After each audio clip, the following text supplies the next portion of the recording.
जय हिंद दोस्तों, मैं नवीन शर्मा आप सभी का स्वागत करता हूं। आशा करता हूं आप सब एकदम अच्छे हैं, एकदम बेहतरीन हैं। एक बार सारे प्यारे दोस्त बताएंगे आप सब कैसे हैं। उम्मीद करेंगे बहुत अच्छे होंगे, बहुत शानदार होंगे, बहुत ज़बरदस्त होंगे। और एक बार कमेंट सेक्शन में अपनी मुस्कुराहट भी भेजो तो फिर और भी अच्छा लगेगा और इस बात का विश्वास होगा कि हाँ, आप एक उत्साह के साथ में आगे बढ़ रहे हैं। हम पढ़ रहे थे साथ ही भारत में व्यापारिक कंपनियों का आगमन, यानी कि भारत में जो विदेशी कंपनियां आई व्यापार के लिए, तो उनका क्रम कल हमने आपको बताया था कि सबसे पहले पुर्तगाली उस रेस में कामयाब हुए। वास्को डिगामा के उत्साह ने उनको सफल बनाया। उसके बाद में साथ ही आज की कक्षा में हम पढ़ेंगे आपका डच किस तरह से भारत में आए, और डचों का फिर अंग्रेजों से जो मुकाबला हुआ, इनके प्रतिद्वंदी बन गए और अंग्रेजों की वजह से इनको भागना पड़ा। वेदरा की युद्ध या चिंसोरा की लड़ाई जिसको हम कहते हैं 1759। आज ही हम साथ ही जो फ्रेंच कंपनियां आई यहाँ पर व्यापार के लिए, जो फ्रांसीसी आए, और साथ में जो डेनिस आए आपका, यानी स्वीडिश का तो कोई योगदान उतना है ही नहीं, तो पढ़ने की अभी आवश्यकता नहीं है, उनका सिर्फ नाम याद रखें। हाँ, वो भी आए थे व्यापार के लिए 1731 में। लेकिन उन्होंने देखा हमारे लिए तो फेवरेबल कंडीशंस ही नहीं है, हमारे लिए तो यहाँ पर कोई मौका ही नहीं है, कंपटीटर्स बहुत ज़्यादा थे, तो वो फिर बैक ऑफ हो गए। ओके, तो आज की क्लास को हम समझेंगे सबसे पहले डचों से। तो तैयार हैं पढ़ने के लिए? एक बार थम्स अप कर दें जी भैया। अच्छे से हम अपने नोट्स बनाते हैं और चीज़ों को बहुत ध्यानपूर्वक सीखते हैं जो भी आप हमें सिखाते हैं। अतिरिक्त चीज़ें जो भी मैं आपको सिखाता हूँगा तो आप उस पर विचार जरूर करते हो। तो डच मुझे बताएं किस देश के निवासी थे? लिखेंगे यहाँ पर। आज का हमारा कक्षा शुरू होगा डचों से। डच। डच। जो डच हैं आपके, ये कहाँ के थे? तो ये साथी आपका हॉलैंड के निवासी थे। हॉलैंड। हॉलैंड के निवासी। और इस हॉलैंड देश को हम वर्तमान में किस नाम से जानते हैं? कल हमने कक्षा में आपको बताया था कि हॉलैंड को आज आप जानते हैं नीदरलैंड के नाम से। इसका नाम अब नीदरलैंड हो चुका है। ये कहीं किनारे पर लिख लेना आप। हॉलैंड का नाम, हॉलैंड जो देश है उसका नाम अब, हॉलैंड का नाम अब नीदरलैंड हो चुका है। क्या हो चुका है? नीदरलैंड। नीदरलैंड जिसकी कैपिटल हो चुका है। नीदरलैंड जिसकी कैपिटल आपकी एम्स्टर्डम है। ये हम सब लोगों को पता होना चाहिए। ओके, अब डचों की हम बात करें तो मैंने आपसे कहा कि आपका जब पुर्तगाली भारत में व्यापार करने में कामयाब हो गए, वास्को डिगामा से उनकी यात्रा शुरू हुई और धीरे धीरे उन्होंने भारत में क्या किया, यहाँ के राजाओं के साथ में अपने संबंध बनाए। और मैंने कहा कि जब उनके गवर्नर आया पहला अल्मीडा, तो उसने आपका जो अरब सागर है या कहें हिंद महासागर में अपनी मजबूती बढ़ाई। उसके बाद में मैंने आपको बताया था अल्बुकर्क, जिसको वास्तविक संस्थापक भी कहा जाता है पुर्तगाली साम्राज्य का, तो उसने किस तरह से अपनी चीज़ों को एक्सप्लोर किया। तो कहने का मतलब है कि पुर्तगाली व्यापार में कामयाब हुए। अब जब पुर्तगाली व्यापार में कामयाब हुए तो पुर्तगालियों को टक्कर देने के लिए मैंने कहा था कि लगभग 100 वर्षों तक तो उनका एक छत्र व्यापार रहा, कोई उनका कंपटीटर ही नहीं था। लेकिन इसके बाद में जो उनके कंपटीटर बने, एक समय पर आपका एक ब्रिटेन में एक कंपनी बनी, ईस्ट इंडिया कंपनी। उसके बारे में बात जानेंगे अभी, द मर्चेंट एडवेंचर्स कैसे बनी थी। और इसके साथ में ही यूरोप का ही एक और देश था हॉलैंड। तो हॉलैंड में भी वहाँ के लोगों में इस बात को लेकर के कि भाई सारा व्यापार अब यूरोप में पुर्तगाल के द्वारा होता है, जो भी एशिया से व्यापार होता है, तो हम लोगों को भी उस पर कमर कसनी चाहिए। तो डच लोगों ने भी अपनी नेवी को मॉडर्न किया, यानी कि अपनी नेवी को उन्होंने आधुनिक किया, अपनी नौसेना को आधुनिक किया और भारत की ओर चले। तो इस क्रम में सबसे पहले याद रख लेना, जो पहला डच यात्री आया, पहला डच यात्री, पहला डच यात्री जो भारत में आया, उसका नाम था कार्नेलिस द हाउटमैन। कार्नेलिस, कार्नेलिस द हाउटमैन पहला डच यात्री है ये। और ये आया था आपका कब? 1596 में। वास्को डिगामा किस वर्ष आया था? ये पहला यात्री है, याद रखना। First Dutch trader, Dutch trader came to India, name Cornelis de Houtman, Cornelis de Houtman in 1596, 1596 में ये आया था आपका। ठीक है, याद रख लेना। डच कंपनी जो बनी थी आपका व्यापार के लिए, ये यहाँ पर आया, घूम के गया, इसने बताया जी व्यापार के लिए अवसर बिल्कुल हैं। तो एक कंपनी बनाई गई, डच कंपनी। डच कंपनी का क्या नाम था? जो डच कंपनी बनी थी, डच कंपनी का नाम था Vereenigde Oost Indies. Vereenigde Oost Indies. Oost Indies. Dutch company, Dutch company name was Vereenigde Oost Indies. और ये कंपनी कब बनी थी उनकी? 1602 में, 1602। 1602 में उन्होंने अपनी कंपनी बनाई, ठीक है। और इसी कंपनी का अन्य नाम, अदर नेम, कभी परीक्षा में आपको लिखा मिले तो इसका दूसरा नाम भी है एक, इसी का दूसरा नाम था United east Indies company of, United east Indies company of Netherlands,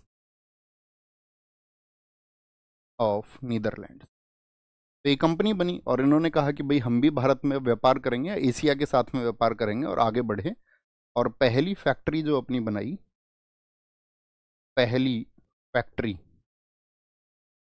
factory अपनी स्थापित की इन लोगों ने 1605 में मसूलीपट्टनम में।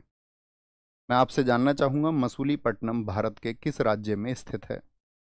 मसूलीपट्टनम जो कि कहाँ पर है?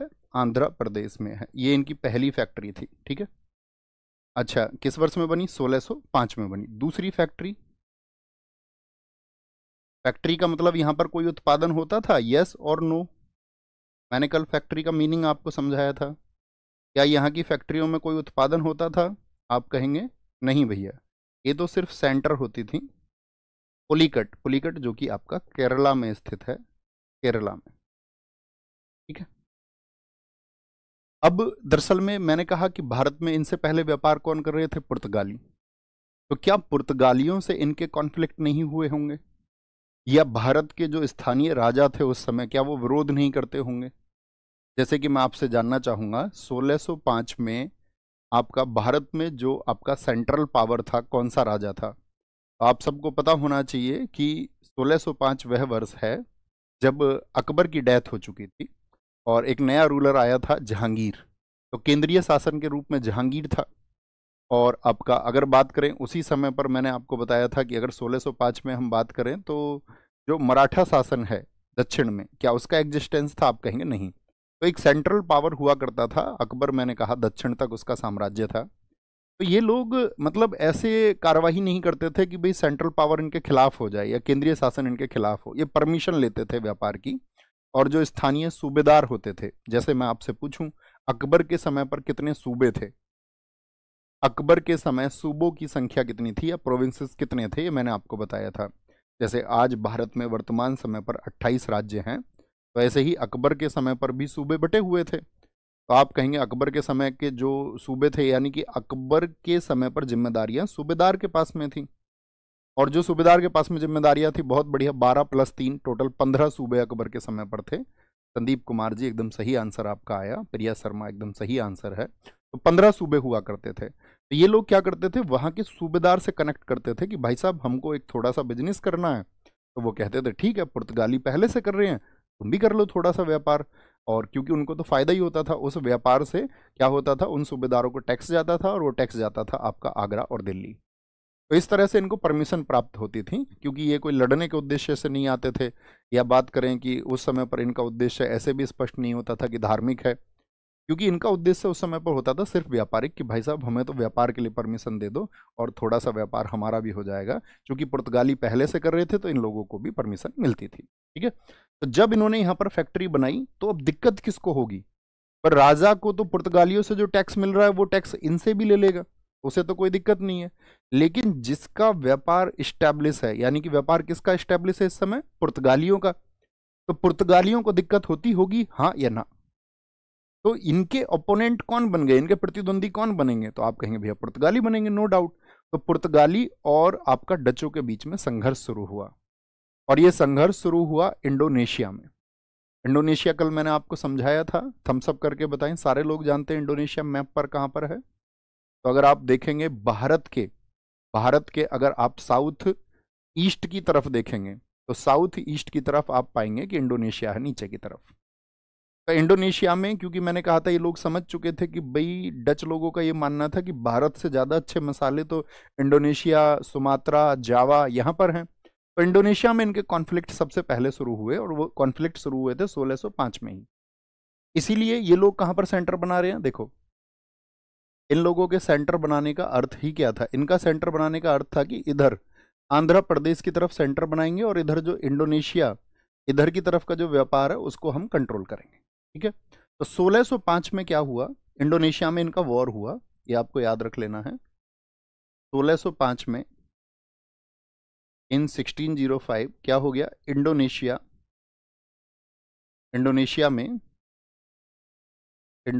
में दो शक्ति आमने सामने आ गई अपने व्यापारों को लेकर के। एक तो पुर्तगाली और उनके खिलाफ आए डच।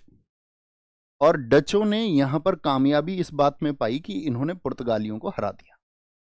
तो पुर्तगाली कहां पर कमजोर हुए डचों के मुकाबले, इंडोनेशिया में। भारत की बात अभी हम नहीं कर रहे हैं, ठीक है। दूसरी चीज क्या होती है, यहां पर एक वर्ष था आपका 1619, एक जगह पड़ती है बैटेविया, इंडोनेशिया में। बैटेविया में भी क्या हुआ कि ये दोनों शक्तियां एक दूसरे के सामने पहुंची और बैटेविया में भी डचों ने पुर्तगालियों को हराया। कहने का मतलब, मेरा क्वेश्चन सिर्फ आपसे ये है कि इंडोनेशिया में पुर्तगाली शक्ति कमजोर हुई या नहीं हुई। इसी समय पर 1619 में डचों ने अपना सेंटर बनाया बैटेविया को। बैटेविया पड़ता है इंडोनेशिया की जो कैपिटल है जकार्ता, वहां पर ये खंडर थे, मतलब बड़े गड्ढे गड्ढे गड्ढे गड्ढे, कई खंडर जगह थी, उसको उन्होंने अपना सेंटर बना लिया। अब इतनी पावरफुल हो गए क्या ये कि 100 वर्ष से स्थापित पुर्तगालियों को बड़ी आसानी से हरा रहे हैं।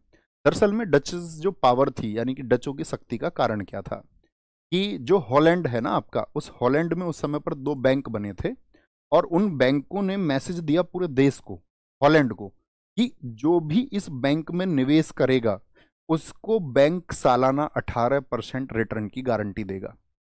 जैसे मैं आधुनिक समय में भी अगर बात करूं तो बैंक लगभग सालाना कितना इंटरेस्ट देते होंगे आपको, सेविंग अकाउंट जैसी चीज़ों पर। जैसे हम बात ना करें तो आपसे कहें कि भैया अगर फिक्स डिपॉजिट करा दिया किसी ने, एफडी करा दिया, तो भी बैंक की दर अलग अलग है, लंबे समय के लिए अलग हैं, 8, 9, 10% तक। लेकिन साधारणतः हम मान के चलेंगे कि लगभग 4 से 5% आपका ब्याज मिलता है। ठीक है, उसको कहीं 5.5 भी आप बोल सकते हैं, जनरली मतलब 5, 6, 7 जो भी आप माने, जितनी आपकी समझ है। तो आप यहाँ पर एक बात कहेंगे, अगर उस समय पर आज से 400 साल पहले कोई बैंक प्रॉमिस कर रहा है ये 18% तुमको हम गारंटी देते हैं, तो इससे तो लोग वहां पर इन्वेस्टमेंट बढ़ता उनका। और ऐसा नहीं था उन्होंने अपना जो प्रॉमिस है वो निभाया नहीं। 200 वर्षों तक हॉलैंड के बैंकों ने अपने जो शेयर होल्डर्स थे, जिन्होंने वहां पर इन्वेस्टमेंट किया था, उनको 18% रिटर्न दिया, चाहे दुनिया में कहीं भी बिजनेस करके, चाहे दुनिया में कहीं भी मुनाफा कमा के उन्होंने दिया हो। तो वो 2 जो बैंक थे वो डचों की शक्ति का कारण थे। 2 बैंक कौन कौन से थे अगर मैं बात करूं, पहले उनके बारे में जान लेते हैं। एक तो था एक्सचेंज बैंक 1609 में, हॉलैंड के 2 बैंक जो बने थे उस समय पर, हॉलैंड के 2 बैंक थे। एक तो बना था 1609 में, इसका नाम था एक्सचेंज बैंक। कितने परसेंट का प्रॉमिस किया, तो आप कहेंगे भैया इन्होंने 18% का, सालाना 18% का। और एक जो इनका बना था 1614 में, ये नाम था इसका नाम था credit bank of Netherlands. Credit bank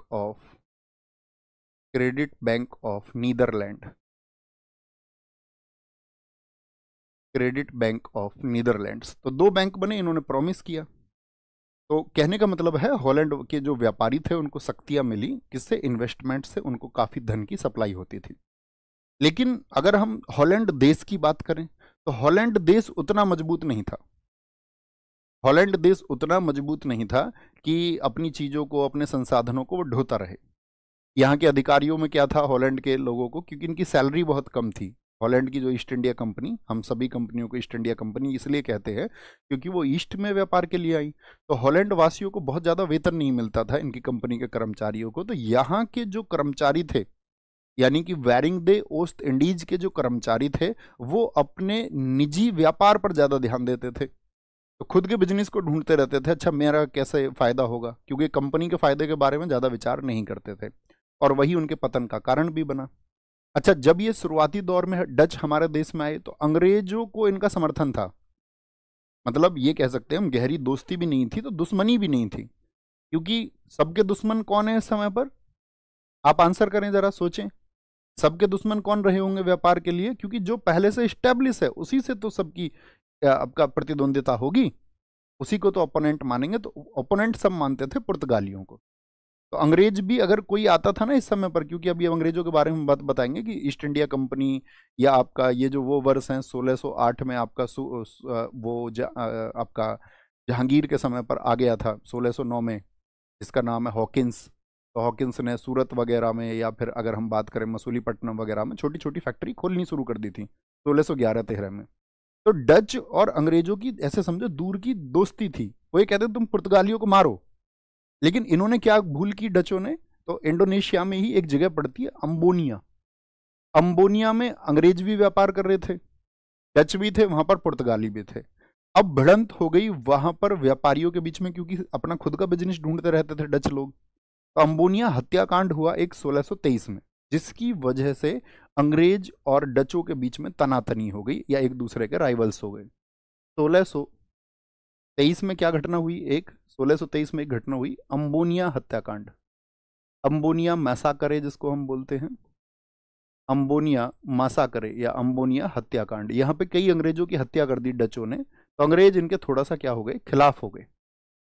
लेकिन चूंकि मैंने बताया डचों को तो काफ़ी शक्ति मिल रही थी, तो डचों ने अपनी चीज़ों को आगे भी बढ़ाया। और वो आगे बढ़ने वाली चीज़ें क्या थी, तो इन्होंने वहाँ से इंडोनेशिया से हटके इन्होंने थोड़ा सा भारत की तरफ मूव किया, और 1616 में सूरत में फैक्ट्री ओपन की। फैक्ट्री फैक्ट्री क्या, दरअसल में ये इनकी छावनियाँ थी, सैनिक छावनियाँ। यहाँ पर ये अपने सैनिकों को रखते थे, अपने माल को रखते थे, यहाँ पर अपने सामान को रखते थे, एक सेंटर था।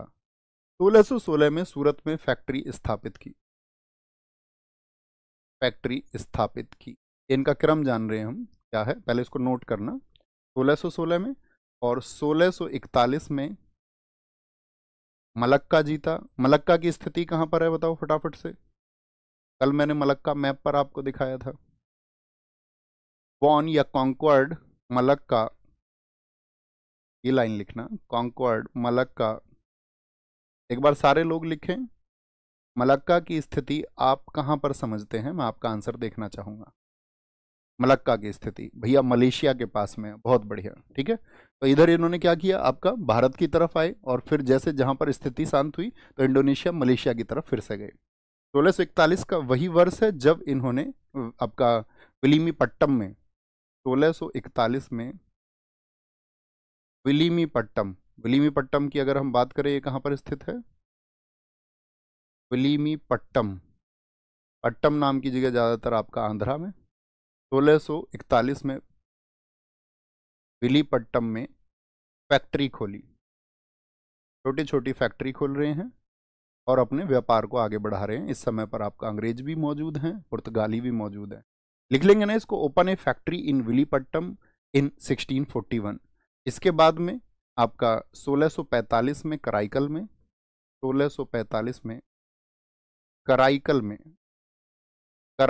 में, कराईकल कहाँ पर पड़ता है, तमिलनाडु में फैक्ट्री खोली। बहुत बार इनका मैच मेकिंग का आता है, ये वर्ष पूछे जाते हैं आयोग की परीक्षाओं में, बहुत इंपॉर्टेंट क्वेश्चन बनते हैं। Opened a factory in Karaikal in 1645। 1645 के बाद में चिंसुरा में इन्होंने ओपन की थी आपका 1653 में। 1653 में चिंसुरा एक जगह है जहाँ पर अंग्रेज और डचों का युद्ध भी होगा, जिसको वेदरा का युद्ध कहते हैं। चिंसुरा ये पड़ता है वेस्ट बंगाल में। वेस्ट बंगाल में फैक्ट्री खोली, ओपन ए फैक्ट्री इन चिंसुरा इन 1653, 1653, 1659, 1659 में श्रीलंका इन्होंने अपने कब्जे में कर लिया, श्रीलंका को जीता, वॉन श्रीलंका और कॉन्क्वर्ड श्रीलंका इन 1659। इसके बाद में 1663 में कोचीन जीता, कोचीन, कोचीन कहाँ पर पड़ता है? केरला में, कोचीन यानी कि केरल को इन्होंने जीता, जीता। तो ये इनके वर्ष हैं, जो इनकी कामयाबी के वर्ष हैं। आप लोग जानते होंगे, मैं आपको थोड़ा सा वो प्रश्न पूछना चाहूंगा जो मैं आपको बता चुका हूं, ध्यान से देखना। अगर ये धीरे धीरे धीरे धीरे अब देखोगे, अगर भारत में अगर हम ऑन मैप देखें डचेस की फैक्ट्री को, ध्यान से देखना, एक मैप हम आपको दिखाएंगे, डचों की फैक्ट्री का एक मैप आपको हम दिखाएंगे। लगाया नहीं क्या? मैंने उनको शेयर किया था डच फैक्ट्री का, नहीं लगाया? चलो कोई नहीं, मैप बना लेते। तो मैंने आपसे कहा कि इन्होंने जो अपनी फैक्ट्री स्थापित की, अगर हम आपसे मैप पे अगर चाहेंगे, एक छोटा सा मैप आप भी बनाना,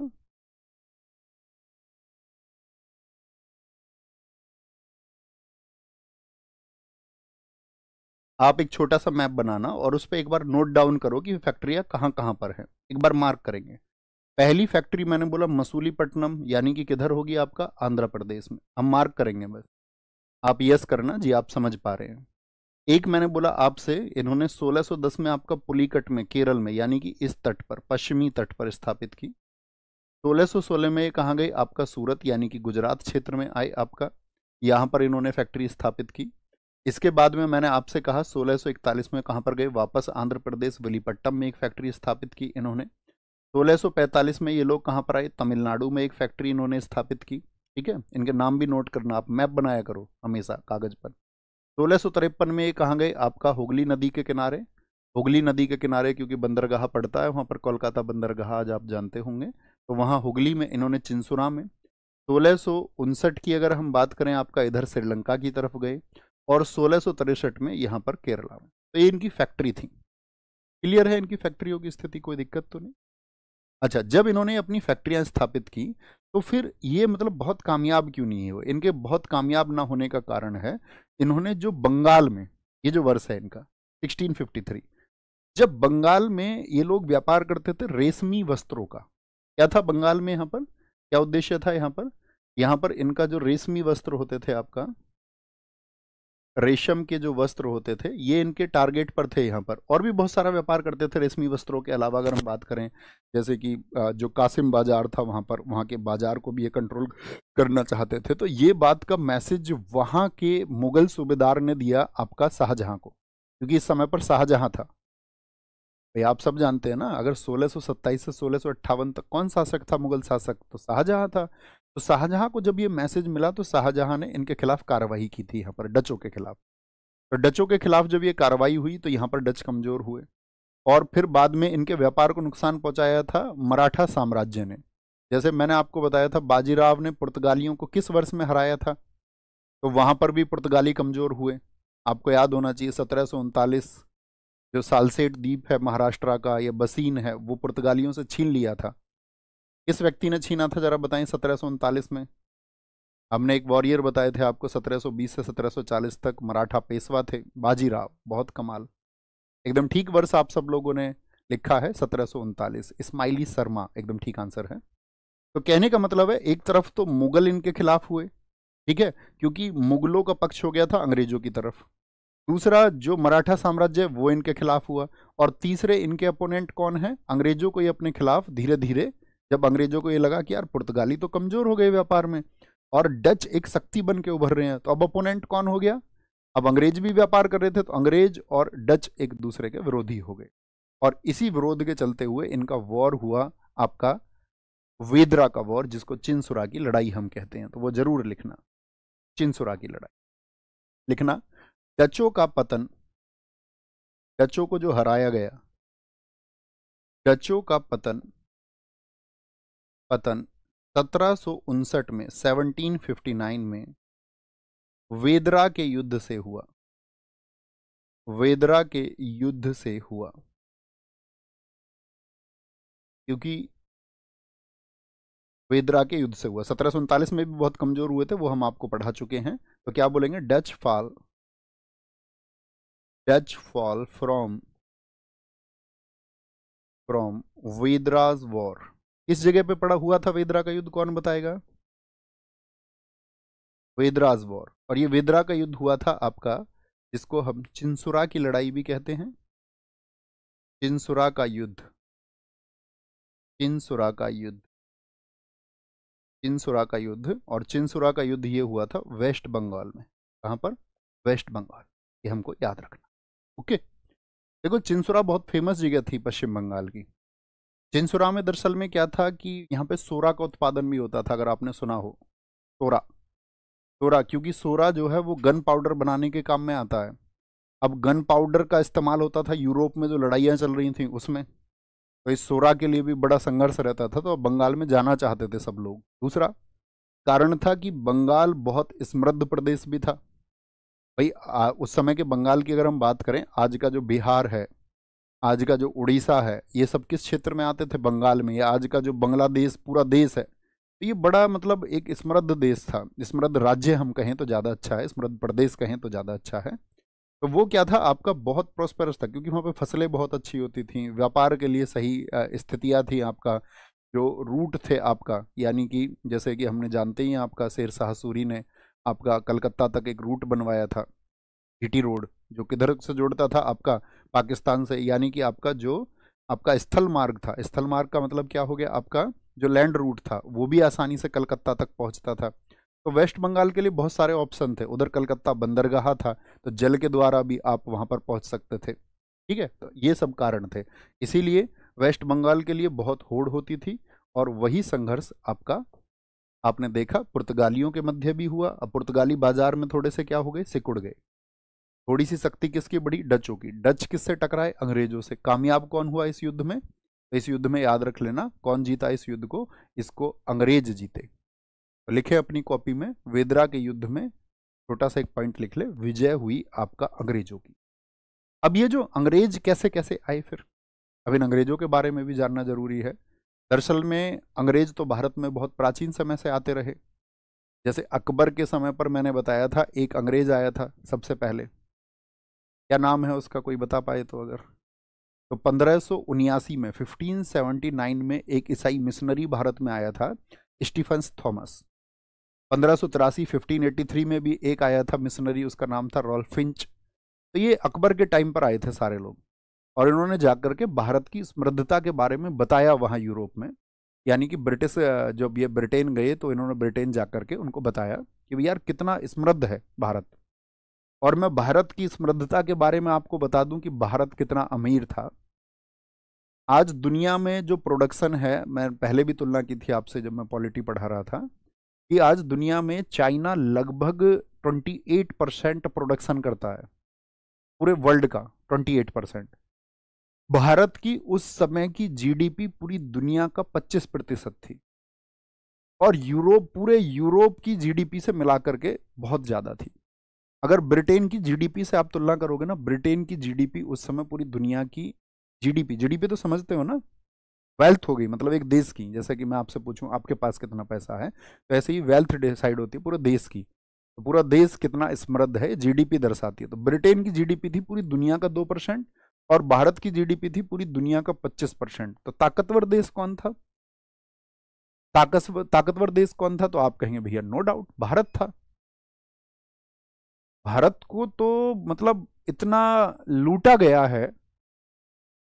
जैसे कि बहुत सारे लोग पक्ष लेंगे, अंग्रेजों ने तो हम लोगों को व्यवस्था दी है, उन्होंने बहुत सारी व्यवस्थाएं दी, लेकिन उसका दूसरा जो पक्ष है, कितना पैसा उन्होंने लूटा। मैंने कहा ना आपसे एक दिन पॉलिटी पढ़ाते समय, अंग्रेजों ने भारत को इतना लूटा कि आजादी के बाद तक भी वर्षों तक पानी के जहाजों से सोना ले जाया जाता रहा भारत से ब्रिटेन, लंदन के लिए।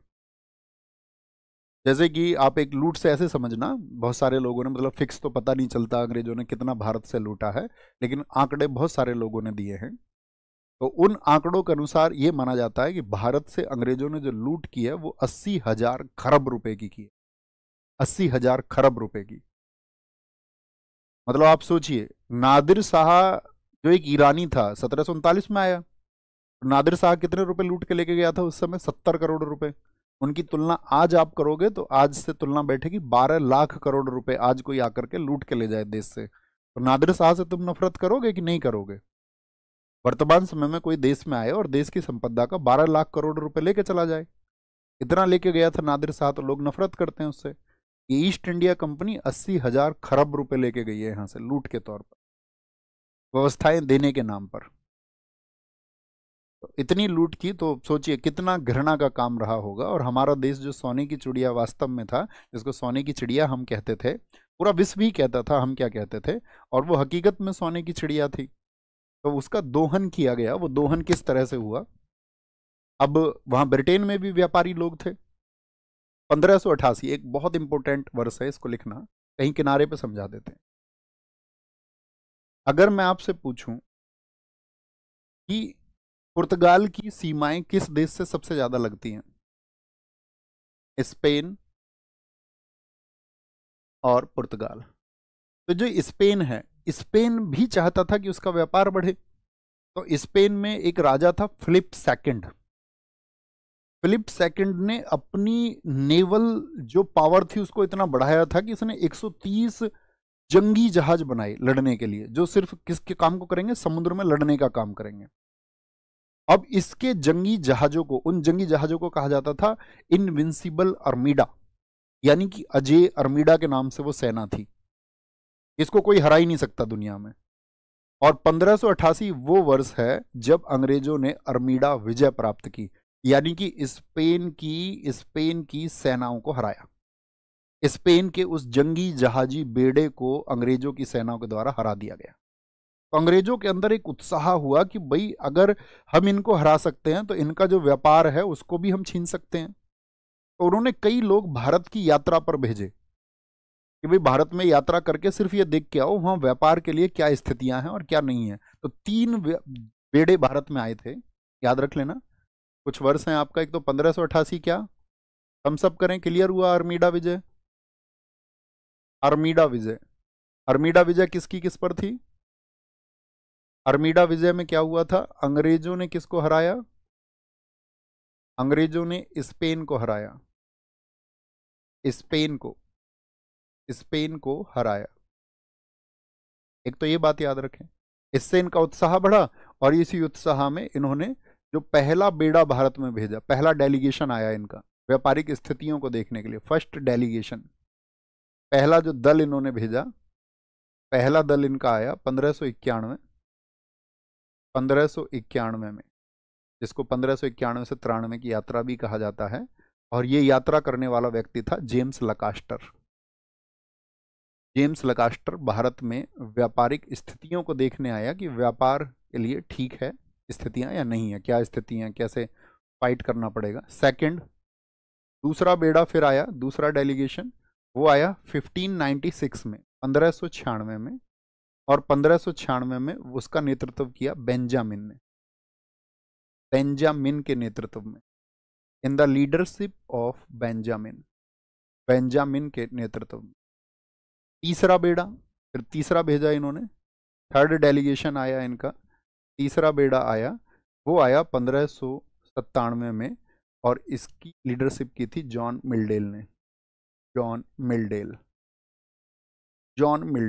तो ये 3 बेड़े जब यहाँ पर आए तो थोड़ा थोड़ा सामान भी लेके जाते थे, जैसे थोड़ा सा सामान अपनी पहली यात्रा में वास्को डिगामा भी लेके गया, ठीक है। सर अंग्रेज इतने एडवांस कैसे थे उस टाइम? अंग्रेज एडवांस नहीं थे साथी, अंग्रेज एडवांस नहीं थे। आपको मैंने अभी बताया है कि अगर अंग्रेज बहुत ज़्यादा एडवांस होते तो सबसे पहले अंग्रेज ही पहुंचते ना, सबसे पहले तो एडवांस पुर्तगाली हुए। लेकिन जब आप फाइट के लिए तैयार हैं, जब आप संघर्ष के लिए तैयार हैं, जैसे मान के चलिए वास्को डिगामा अपनी समुद्री यात्राओं से परेशान होकर के जब उसको तूफान ने घेरा तो उसका उत्साह कम हो जाता, और उसका उत्साह कम होकर के जब उसके सैनिक उससे वापस लौटने के लिए बोल रहे थे तो वो ये कहता कि चलो वापस लौट चलते हैं। वहीं पर एक देश का विकास रुकता है, वहीं पर एक देश का उत्साह कमजोर होता है। आप सब में से कितने लोगों ने ओपनहाइमर मूवी देखी है अभी हाल ही में? ओपनहाइमर मूवी, उसको ऑस्कर मिला। ओपनहाइमर वो व्यक्ति है जिसने परमाणु बॉम्ब बनाया, एटॉमिक बॉम्ब बनाया। उस व्यक्ति को सनक क्या है, उस व्यक्ति के दिमाग पर जोर इतना है कि मैं अपने देश के लिए हर हाल में परमाणु बम बनाऊंगा, और इसी परमाणु बम की वजह से, इसी एटॉमिक बम की वजह से, इसी एटम बम की वजह से एक दिन मेरा देश सबसे शक्तिशाली होगा। ये कुछ व्यक्तियों की सनक होती है जो देशों को आगे ले जाने का काम करती है। और आप जानती हैं सेकेंड वर्ल्ड वॉर में जब उन्होंने अपना एटॉमिक टेस्ट किया हिरोशिमा नागासाकी पर, तो सेकेंड वर्ल्ड वॉर के पहले अमेरिका सुपर पावर नहीं था। उस टेस्ट के बाद में, या सेकेंड वर्ल्ड वॉर की विजय के बाद में, जो मित्र राष्ट्रों की विजय हुई, उसके बाद में उसने अमेरिका को एक सुपर पावर बनाया। ठीक है, ब्रिटेन का सहयोगी एक सुपर पावर। ओके, तो आप समझ पा रहे हैं। तो ऐसा नहीं है कि कोई भी देश आप ये कह दे कि भाई बहुत मजबूत है। बहुत मजबूत फिर कैसे हुए? धीरे धीरे अपनी योजना उत्साह पर उन्होंने काम किया। आप समझिए ना, जब रॉबर्ट क्लाइव 3000 लोगों को लेकर के लड़ रहा है सिराजुद्दौला के खिलाफ में, अब सिराजुद्दौला का जो सेनापति है मीर जाफर, वो खुद को बेच देता है। उस समय का जो उसका मनी सप्लायर है जगत सेठ, वो खुद को बेच देता है। तो भारत में लोगों के अंदर बहुत स्वार्थ रहा है, उनको अपना निजी फायदा पहले चाहिए, देश हित से पहले उनके लिए निजी फायदा है। हम सब लोग झंडा तो उठा लेते हैं, अगर हमसे कोई इस बात को कहे तो हम लोगों को बड़ी परेशानी होती है कि यार हमारे ऊपर ये इस तरह का कमेंट क्यों। लेकिन ये सत्य है, क्योंकि इतिहास हमको सिखाता है कि जब जब हमने इस देश के निर्माण के लिए, ऐसा नहीं है इस देश के निर्माण के लिए लोग नहीं थे, वो कहते हैं इस देश के लिए 7 लाख शहीद हैं जिन्होंने इस देश के निर्माण के लिए अपनी जान दी है। 7 लाख शहीद, उन एक एक व्यक्ति के बूंद का एक एक कतरा इस देश के निर्माण के लिए गया है। वो सब हमारे शहीद या हमारे क्रांतिकारी, हर एक व्यक्ति का एक बेजोड़, या हम कहें इस देश में बहुत सारे लोगों ने, चाहे किसी भी तरह से वैज्ञानिक तरीके से, उन सभी वैज्ञानिकों ने, बेशक वो शहीद ना हुए हो, इस देश के किसानों ने, इस देश के जवानों ने, वो उनका मतलब ब्लड है इस देश को बनने के लिए। अब हम बात कर रहे हैं कि उन गद्दारों की, जो नेशन जब बिल्ड होना था, क्लाइव के 3000 सैनिकों को क्या मारना नहीं था इन लोगों को? इनके पास 50,000 की सेना थी। क्या क्लाइव उत्साह कर पाता बंगाल में अपने शासन को? लेकिन लोगों ने सरेंडर कर दिया। तो वहीं पर दो जो देश है वो पीछे हो जाता। बात समझ पा रहे हैं? तो इस तरह से अंग्रेजों के जब ये बेड़े आए, इन्होंने कहा भाई साहब हम लोगों को तो क्या है, आपका व्यापार के लिए सही स्थितियां हैं, अगर पुर्तगाली व्यापार में कामयाब हो सकते हैं, डच आपका, चूंकि इसी समय पर आए थे डच, मैंने कहा 1596 में, ठीक है, तो उन्होंने कहा डच भी जा चुके हैं वहां पर, तो हमारे लिए भी स्थितियां हैं, डच अगर प्रवेश कर चुके हैं तो हम भी कर सकते हैं। अब 1599 1599 वे वर्ष था जब पुर्तगालियों ने काली मिर्च पर आपका जो टैक्स था उसको और बढ़ा दिया, कि यूरोप का कोई भी देश अगर ब्लैक पेपर खरीद रहा है तो उसको जो है 5% टैक्स और देना पड़ेगा। अब तो उससे सब लोगों ने बोला यार ये तो पुर्तगाल तो अपनी मनमानी कर रहा है व्यापार में, तो हम सबको भी व्यापार के लिए निकलना चाहिए। तो 24 सितंबर 1599 को एक मीटिंग हुई सिटी ऑफ लंदन में। कब हुई मीटिंग? 24 सितंबर 24 सितंबर 1599 को, यहां पर याद रख लेना, 24 सितंबर 24 ऑफ सितंबर 1599 को क्या हुआ था? 24 मर्चेंट्स, मर्चेंट बोलते हैं व्यापारी को, 24 मर्चेंट मिले। 24 मर्चेंट, इन 24 मर्चेंट ने अपना एक समूह बनाया था जिसको बोलते the merchant adventures, the merchant adventures.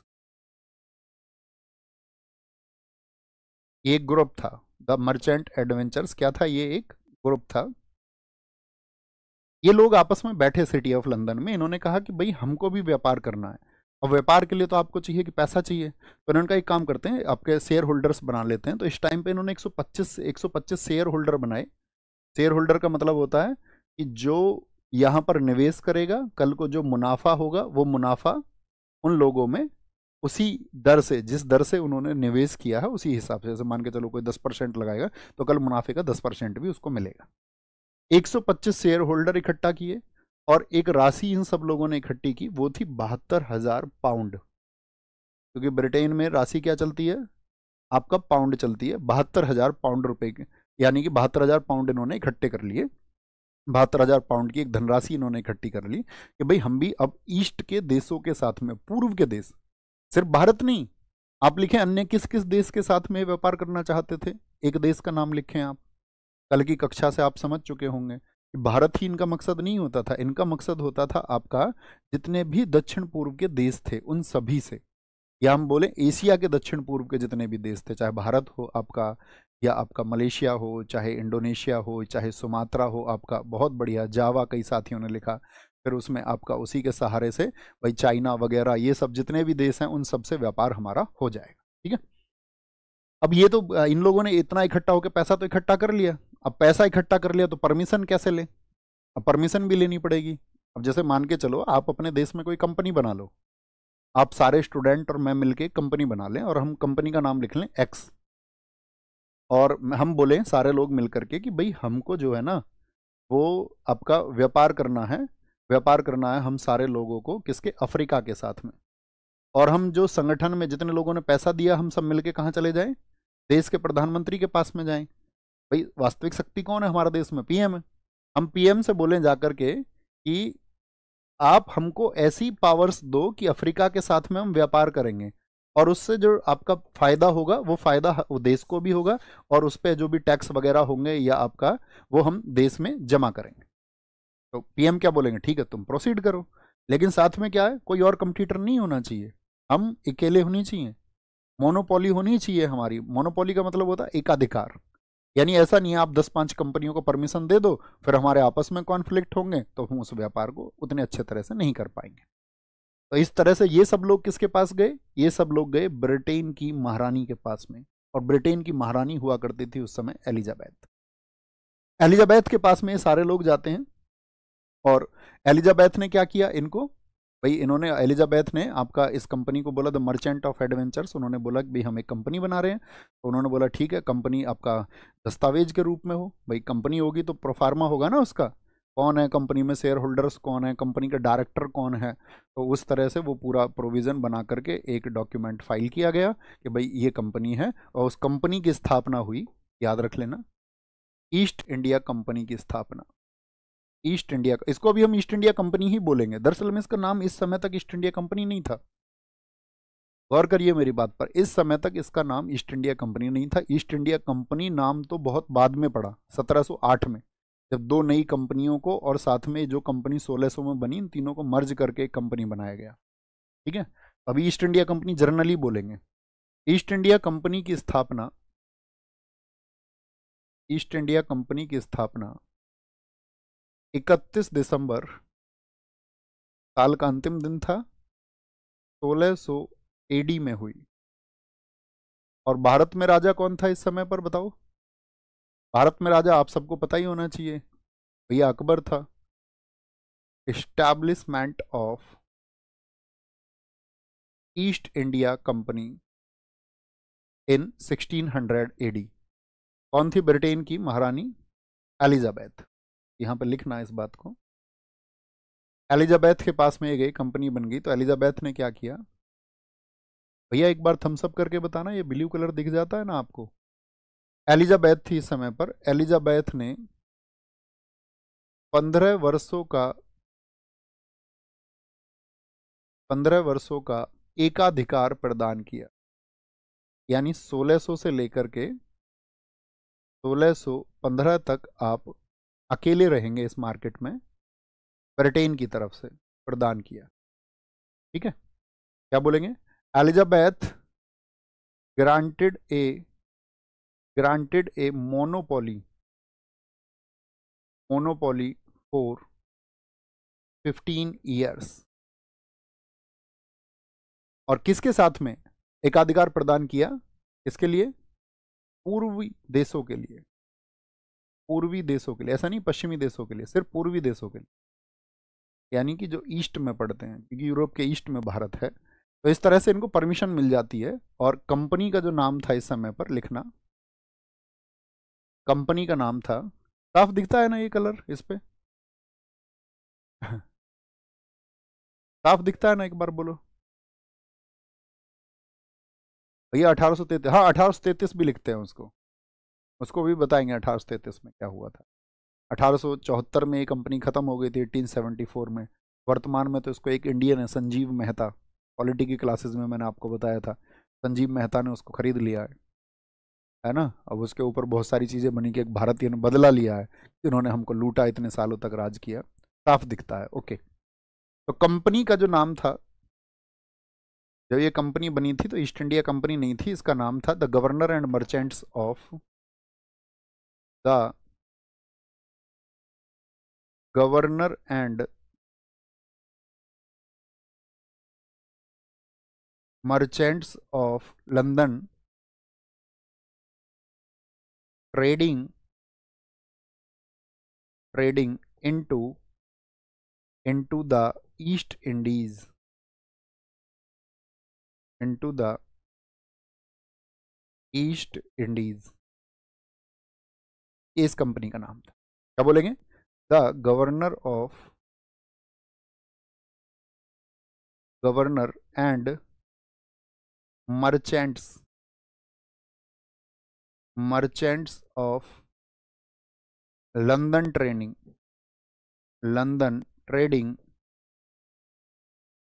Into the east Indies. किस देश की कंपनी थी, जरा बताएं।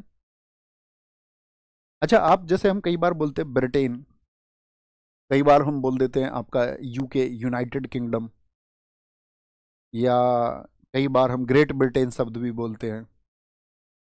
तो इस शब्दों में कंफ्यूजन तो नहीं होता कभी? इन शब्दों में कंफ्यूजन होता होगा, तो उस कंफ्यूजन को दूर करना जरा आपने एक छोटा सा मैप बनाना। मैं उस मैप को लेके आया इसी बात के लिए कि मुझे लगा कि कंफ्यूजन होता होगा सर। ऐसा तो नहीं कहीं वो मैप भी ना लगाया हो? हाँ, ये रहा। इस मैप को थोड़ा ध्यान से देखना, इस मैप को भाई साहब थोड़ा सा ध्यान से देखना कि ब्रिटेन, इंग्लैंड और यूके में क्या अंतर है। ब्रिटेन, इंग्लैंड और यूके में क्या अंतर है। जो मैं लिख रहा हूं आपको सिर्फ इतना लिखना है, तो आपको हमेशा याद रहेगा। ब्रिटेन, इंग्लैंड और यूके, यूके का मतलब है यूनाइटेड किंगडम, यूनाइटेड किंगडम, इनमें क्या अंतर है जरूर लिखें, जिन साथियों को नहीं पता हो। तो कभी भी ये आपके सामने आएंगे नाम, तो आप समझ पाओगे एक अंतर क्या है इसके बीच। ठीक है, देखो ये रेड मार्क दिख रहा है आपको यहाँ पर, मैं भी बना देता हूँ इस रेड मार्क। ये जो रेड मार्क है, यहाँ से लेकर के यहाँ तक ऐसे, और आपका ये जो ब्लैक हिस्सा है, इसमें एक नाम लिखा हुआ है इंग्लैंड। इंग्लैंड देख पा रहे? मैप क्लियर है आप सब लोगों के लिए? ये इंग्लैंड है। ओके, अगर हम आते हैं आपका यहां पर, इस हिस्से को देखने जरा ध्यान से, इसमें एक नाम लिखा हुआ है आपका वेल्स। ये कौन सी जगह है? वेल्स है। ये आपका इंग्लैंड है। ठीक है, इसके ऊपर आप देखेंगे यहां पर ये क्या है, इसके ऊपर ये आपका स्कॉटलैंड है। क्या है? स्कॉटलैंड। ये आपका सारा का सारा इधर आयरलैंड है, आयरलैंड। और अगर इस आयरलैंड में हम देखें, इस ऊपर वाले हिस्से को, इसको बोलते हैं नॉर्दर्न आयरलैंड। कौन सा आयरलैंड है ये पूरा आयरलैंड है, इसमें ऊपर नॉर्दर्न आयरलैंड है, और इसको बोलते हैं रिपब्लिक ऑफ आयरलैंड। नीचे की तरफ ये क्या है? ये रिपब्लिक ऑफ आयरलैंड है। फिर से रिपीट करता हूं, चार चीजें आपने देखी, इंग्लैंड, वेल्स, स्कॉटलैंड, और आपका ये क्या हो गया? आयरलैंड। आयरलैंड दो हिस्सों में बटा हुआ है, ऊपर नॉर्दर्न आयरलैंड है और नीचे की तरफ है रिपब्लिक ऑफ आयरलैंड।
बात क्लियर है यहाँ तक की?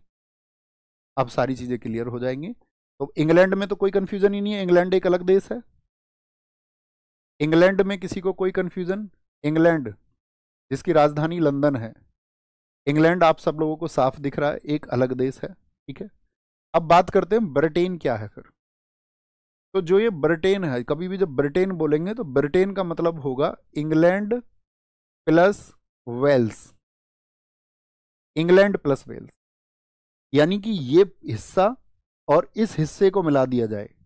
यानी कि अगर हम इतने की बात करें सारे की, तो ये क्या बन जाता है, इतना हिस्सा। तो इसको बोल देते हैं हम इंग्लैंड और वेल्स को मिलाकर के ब्रिटेन। ब्रिटेन के बाद में बात आती है ग्रेट ब्रिटेन की।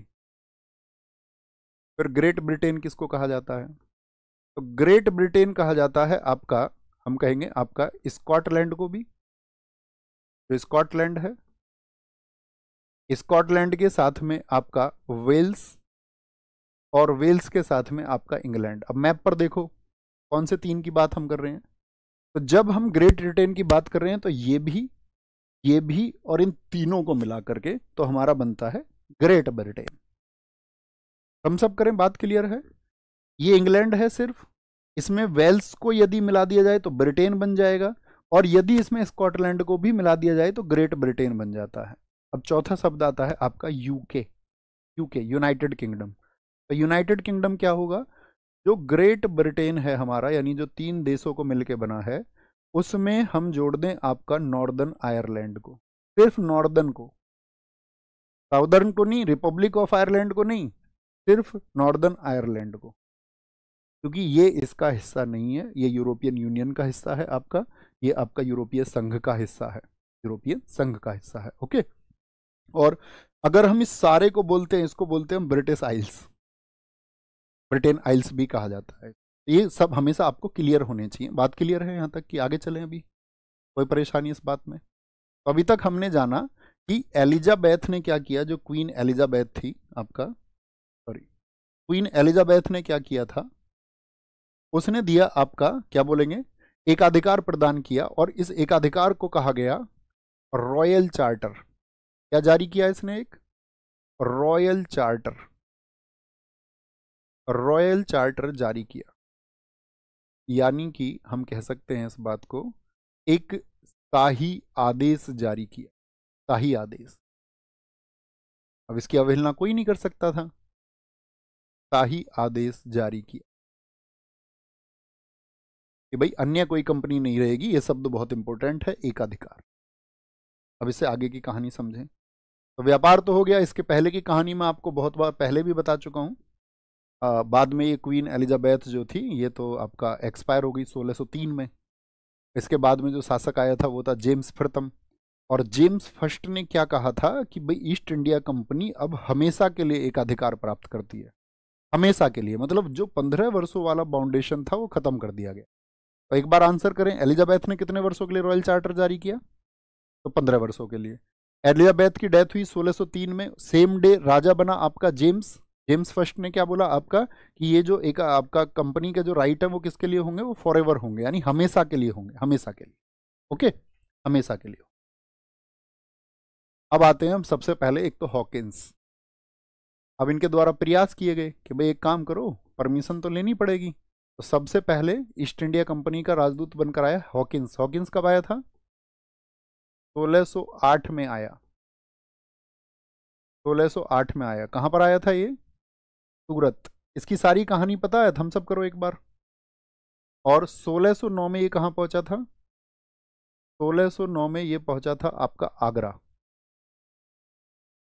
आगरा, ठीक है, आगरा पहुंचा, रीच्ड आगरा इन 1609। सारी कहानी पता है, सब गिफ्ट विफ्ट लेके आया। पहली बात तो मुझे बताओ, ये जो आपका आदेश लेके आया था किस राजा के नाम का लेके आया था? तो इन सब लोगों को क्या खबर थी कि भाई अकबर वहां पर शासन कर रहा है, लेकिन अकबर की डेथ हो गई 1605 में। तो जो आदेश पत्र था या जो आज्ञा पत्र ये लेने आए थे वो था आपका किसके नाम पर? अकबर के नाम पर।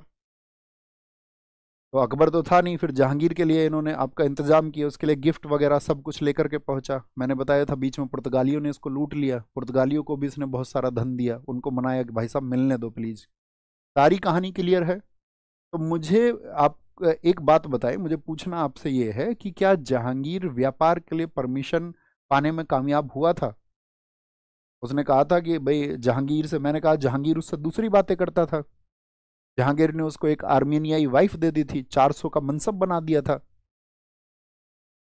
और क्योंकि ये इम्प्रेस करने पहुंचा था उसको, जहांगीर को, तो कैसा भेष बना के गया था, क्योंकि ये जानता था इसने सारी भाषाएं सीखी थी, फारसी सीखी थी, तुर्की सीखी थी इसने, अंग्रेजी सीख ली थी इसने। जब भी तो कहा था, मैंने तुमसे कहा ना, अकबर ने कहा अच्छा बेटा पर्सियन आदमी अंग्रेजी बोल रहा है आज तो, फारसी आदमी अंग्रेजी बोल रहा है, तो इसको क्या टाइटल क्या दिया था उसने? ये सब हम जहांगीर में पढ़ चुके हैं। क्या टाइटल दिया था?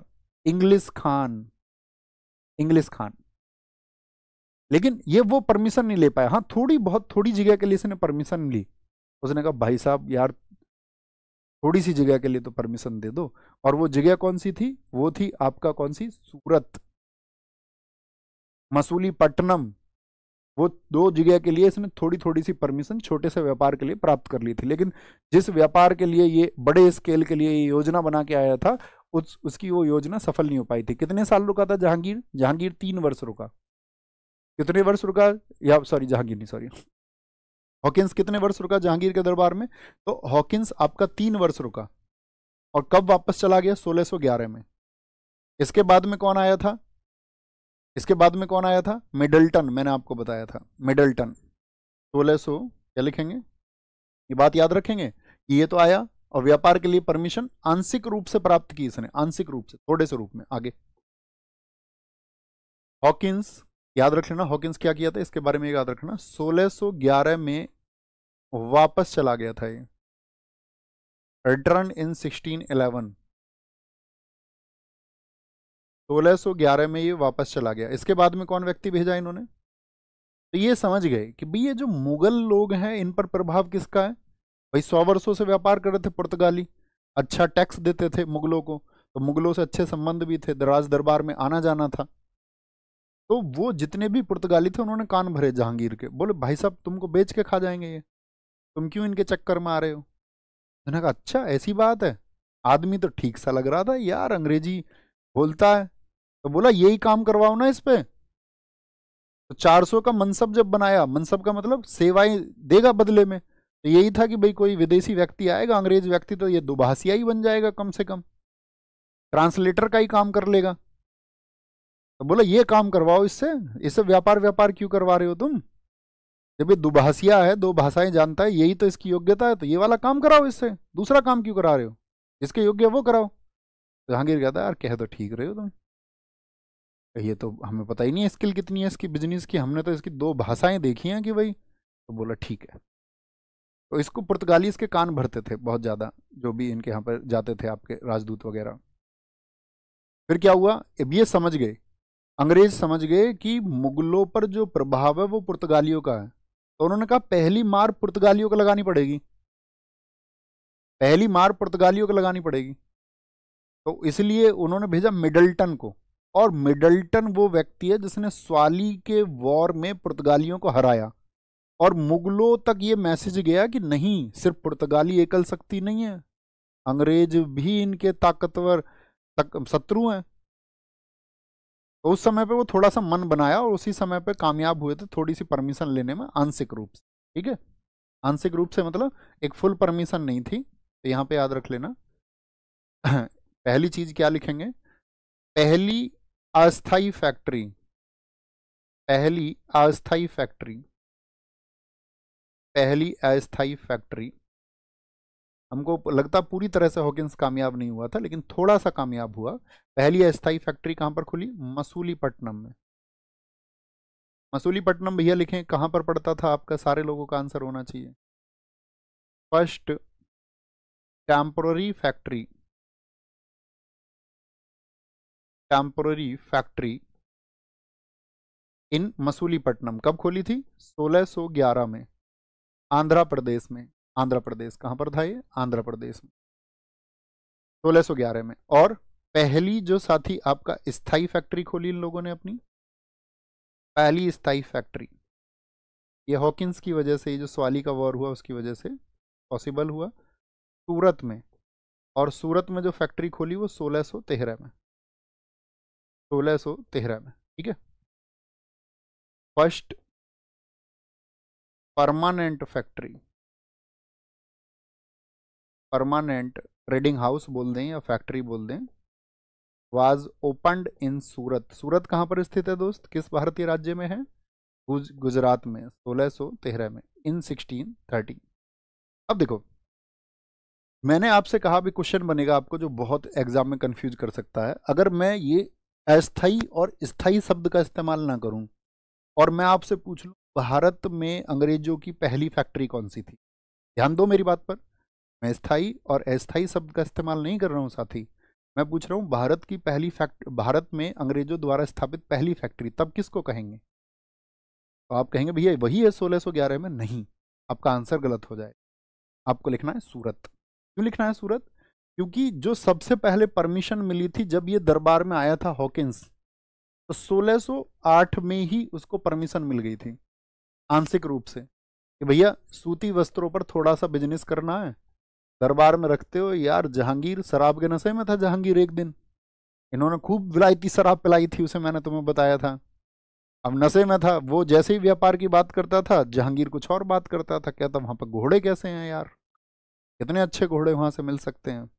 तो एक दिन उसी स्थिति में उसने कहा था यार तू रोज एक ही बात लेके बैठता है, ठीक है सूरत में थोड़ा सा कर लो काम, लेकिन थोड़ा सा सूती वस्त्रों का। तो 1608 में परमिशन मिली थी, 1608 में। लेकिन जब पुर्तगालियों का और स्वाली वॉर हुआ 1611 में, 1611 में क्या हुआ था आपका, 1611 में हुआ था स्वाली वॉर। स्वाली युद्ध किस वर्ष हुआ, तो स्वाली वॉर हुआ था अंग्रेज और पुर्तगालियों के बीच में, जिसमें मिडल्टन ने लड़ा था। तो स्वाली वॉर के बाद में इसने कहा यार तुम यहां लड़ने आए हो चाचा, हम यहाँ गद्दी पे बैठे हुए हैं, सबसे ऊंची गद्दी पे, और तुम पटबीजने से आदमी यहाँ बिजनेस के लिए आते हो और फिर लड़ते हो, तुम्हारी हिम्मत कैसे हुई लड़ने की, इनकी परमिशन रद्द करो। एक तो बिजनेस करने के लिए आगे बढ़ा रहे हैं, हेल्प कर रहे हैं, और यहाँ पे झगड़ा कर रहे हो। सब लोगों ने समझाया उसको जाकर के, तो परमिशन कैंसिल हो दी थी। इसके बाद में फिर कहते हैं हॉकिंस ने उससे माफी वाफी मांग ली। तो 1611 में हॉकिंस अपने जाने से पहले माफी मांग के गया, और साथ में एक आंशिक फिर से उसने बोला ठीक है, बदतमीजी नहीं चाहिए बिल्कुल भी, बदतमीजी करोगे तो जिंदा गाड़ देंगे जमीन में। उसने कहा ठीक है भाई साहब बिल्कुल नहीं करेंगे, तो उसने उसकी बात मान ली।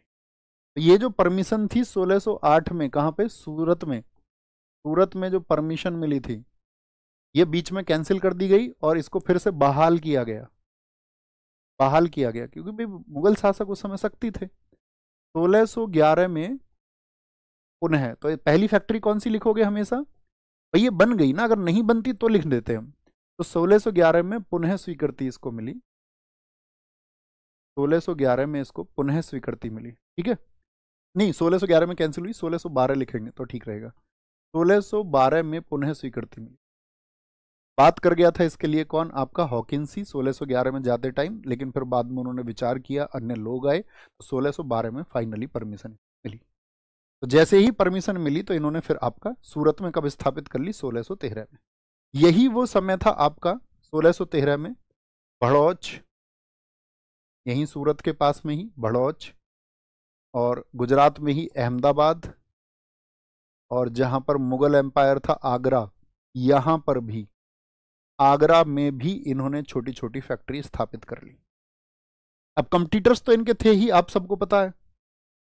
अब इन्होंने देखा कि यार एक काम करते हैं, मुगलों से थोड़ा बाहर वाले क्षेत्र में भी प्रयास करते हैं। तो ये गए गोलकुंडा के शासक के पास में, गोलकुंडा के शासक से इन्होंने जाकर के कहा कि भाई साहब हम एक छोटा सा बिजनेस करना चाहते हैं। उन्होंने कहा यहाँ पास में क्या करना चाहते हो, भाई साहब बिजनेस करना चाहते हैं। कैसा बिजनेस, उन्होंने कहा जैसा बिजनेस यहाँ पहले लोग कर रहे हैं, पुर्तगाली भी तो कर रहे हैं, ऐसा ही व्यापार हमको। अब इन्होंने क्या था, आपका जो बीजापुर के शासक थे उन्होंने पुर्तगालियों को भी दे रखा था, आपका डचों को भी उन्होंने कह रखा था। डचों ने तो उनके यहाँ पर पुलिकट में एक टकसाल भी बना ली थी बीजापुर में, वहां पे वो सिक्के छापते थे, उन सिक्कों का गोल्ड कॉइन्स उनको बोलते थे पगोड़ा। इनके यहाँ पर वो काम चल रहे थे पहले से, और वो पगोड़ा वो गोल्ड कॉइन था जिसको परमिशन मिल चुकी थी। भाई एक तो मुद्रा वो थी जो मुगलों द्वारा चलती थी, एक मुद्रा जो डचों ने छापी, पगोड़ा, पगोड़ा। भैया आपने लिखवा रखा है 1612, आपका 1612 वाली वार, हाँ 1611 12 दोनों डेट उसकी कही जाती हैं। कहते हो 1611 के अंत में हुआ और 1612 की शुरुआत तक चला, इसीलिए दो डेट आती है इस वाली वॉर की, दो। ठीक है, हाँ 1612 लिखा होता है बिल्कुल। सर 1609 में जहांगीर से मिला, 1608 में परमिशन कैसे मिल सकती है? अबे बुद्धू, ये बच्चा वर्ष जो होते हैं ना, जैसे हम बात कर रहे हैं आपका कि 1609 में उसकी मुलाकात हुई, तो जो 1608 1609 के बीच का वर्ष होता तो कहीं पर उसको 1608 भी लिख सकता और 1609 भी। आप सोचिए कहीं पर अंतिम वर्ष लिखा होगा तो इतिहासकारों ने उसको अपने हिसाब से लिखते हैं। ठीक है, तो उसमें कभी भी कंफ्यूज नहीं होना है, नेवर। इस बात के लिए कंफ्यूज नहीं होना, एकदम सही फैक्ट है वैसे आपका, कोई गलत भी नहीं है इसमें। ओके, इतनी बात समझे? तो यहां पर इसी समय पर लगभग इन्होंने अन्य जगह पर भी अपनी फैक्ट्रियां स्थापित की और गोलकुंडा के शासक से भी परमिशन ले ली कि भाई हम तुमको 500 स्वर्ण पगोड़ा देंगे। 500 पगोड़ा के बदले उसने सेटलमेंट कर लिया कि ठीक है तुम भी व्यापार करो। तो 1632 में, लिखना इस बात को, लिखें 1632 में गोलकुंडा के सुल्तान से, के सुल्तान से 1600 गोलकुंडा के सुल्तान ने स्वर्ण फरमान जारी किया, ऐसे याद रख लो, स्वर्ण फरमान, कि भैया इनको भी व्यापार यहां करने दिया जाए जैसे बाकी सब लोग कर रहे हैं। Golconda sultan, sultan issued a issued a gold farman, एक आदेश था उस समय इसका, issued a गोल्ड फरमान, ठीक है, इन 1632। और इसके बदले में क्या में देंगे इनको? 500 स्वर्ण पगोड़ा देंगे। पगोड़ा उस समय की करेंसी थी। इसने कहा ठीक है भाई साहब कंटिन्यू करिए। इसके बाद में 1632 के बाद में लोग पहुंचे उड़ीसा। उड़ीसा लिखना, 1633 में हरिहरपुर, हरिहरपुर जिसको बालासोर कहते हैं, बालासोर। पहले इनकी जर्नी थोड़ी सी नोट कर लो कि आगे तो आपको समझने पड़ेंगे कारण भी, सब कुछ क्या था कैसे हुआ। 1633 में हरिहरपुर बालासोर, ये कहाँ पर पड़ता है? उड़ीसा में। उड़ीसा में फैक्ट्री स्थापित की, फैक्ट्री खोली, लिखे यहाँ पर, opened a factory in Balasore Orissa in 1633। ठीक है, 1633। इसके बाद में 1639 में मद्रास, मद्रास किसको बोलते हैं आज बताएं जरा? मद्रास को पट्टे पर, पट्टे, पट्टे का मतलब होता है लीज। जैसे आप कोई जमीन चाहते हो तो उसको आप ले सकते हो रेंट पर या नहीं। एक लीज होती है कि जैसे मान के चलो आज हमारे 99 ईयर्स के लिए आप किसी जगह को ले सकते हैं, लीज पर ले सकते हैं। तो अंग्रेजों ने इसको लीज पर प्राप्त किया, मद्रास को, मद्रास को पट्टे पर प्राप्त किया। मद्रास लीज्ड इन 1639, 1639 में। और यही मद्रास में फिर उन्होंने अपनी जगह बनाया, एक सेंटर बनाया 1640 में, 1640 में सेंट जॉर्ज फोर्ट बनाया, बिल्ट सेंट जॉर्ज फोर्ट इन 1640। ये कहाँ पर बनाया? मद्रास में ही। कहाँ पर बनाया ये? मद्रास में। यानी कि चेन्नई भी आप लिख सकते हैं, आज इसको चेन्नई के नाम से आप जानते हैं। इसके बाद में आगे बढ़े, 1651 में बंगाल पर इनकी नज़र थी। 1651 में हुगली, हुगली के तट पर, हुगली के तट पर, कहाँ पर आपका चिंसुरा स्थल है आपका, बंगाल लिख लीजिए आप, तो एक ही बात है। बंगाल में फैक्ट्री स्थापित की, फैक्ट्री खोल ली, opened a factory in bank of, opened a factory in bank of Hooghly in Bengal in 1651, 1651 में। 1661 में ब्रिटिश राजकुमार, ब्रिटिश राजकुमार एक प्रिंस था, ब्रिटिश राजकुमार चार्ल्स द्वितीय, चार्ल्स सेकंड की शादी पुर्तगाली राजकुमारी। आप कहें भैया ये तो दुश्मन थे, दुश्मन के बच्चों में प्रेम हो सकता है भाई। पुर्तगाली राजकुमारी, पुर्तगाली राजकुमारी, उसका नाम था कैथरीन। क्या नाम था उसका? कैथरीन ब्रिगेंजा, राजकुमारी कैथरीन। कैथरीन से हुई। ये एक बड़ा टर्निंग पॉइंट था। क्या बोलेंगे इसमें? स्मॉल में लिख लेना, कैथरीन, कैथरीन